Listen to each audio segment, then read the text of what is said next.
April and I share the same type of OCD. That doesn't mean that it's any different than the actual diagnosis of obsessive-compulsive disorder, but we've noticed that many people have these kind of taboo thoughts and intrusive thoughts, but there's not a lot of awareness, and people suffer for a really long time in silence, and they don't know where to go. They don't know that they can get treatment.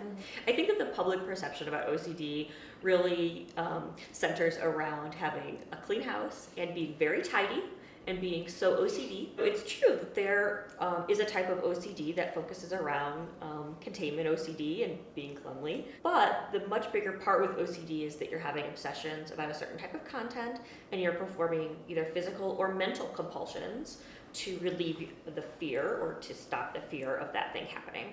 I think that the public perception is that is that everybody has it, and that everybody has a little bit of it, and that it's not maybe a real thing. But when you actually have OCD, you're spending an enormous amount of time and effort on your obsessions and compulsions.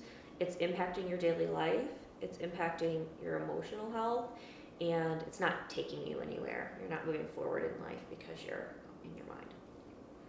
What I like to ask people when they say, because inevitably when I say I'm an OCD advocate, they say, I have a little bit of that too.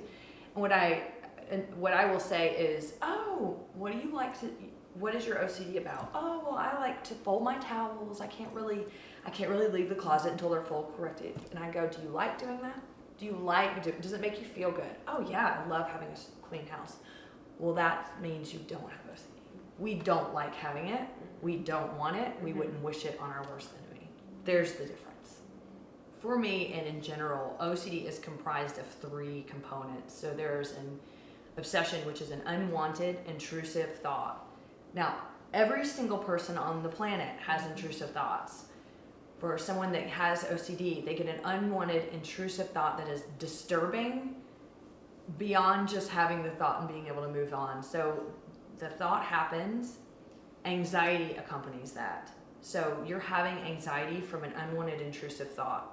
And then the compulsion follows, which is going to be some sort of repetitive behavior so you can gain temporary relief. So from the time that I first started having OCD symptoms until I really had effective treatment, it was over 20 years, more closer to 25 years. OCD began for me when I was 8, and I received effective treatment 12 years later when I was 20. That's a very long time. I didn't even. That's a lot of suffering. And I didn't even know I had an illness. Right. That was the worst part of it. I thought it was just me, a flaw in my character. Isolation makes things worse. Just knowing that there are other people out there will give you some sort of sense of freedom and belonging to a community.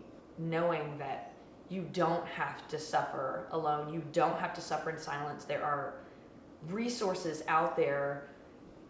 It sets you free.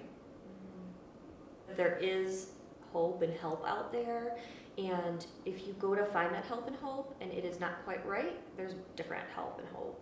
And you really have to advocate for yourself. And when things are not connecting with your medication, your therapist, whatever you're doing, you need to be your own best advocate. Oh yes, recovery is possible for anyone. It's hard though. It's hard work. It's not going to be like a quick jaunt. It's hard work, but you can do it, and there's effective treatment. I think the fact that I was having certain thoughts that were so repetitive that they were interfering with my daily life and they were so stressful to me helped me identify that there's something here that's really wrong. And I didn't quite know that it was OCD, and I didn't quite understand what it was, but I knew that I was having that my life was being impacted by these thoughts. And for me, my compulsions are mental. So, that's really hard because you see OCD portrayed as cleaning the house or doing something physical. When you have mental compulsions, it just looks differently. But I think if you are having distress in any way, then you should do yourself a favor and seek help.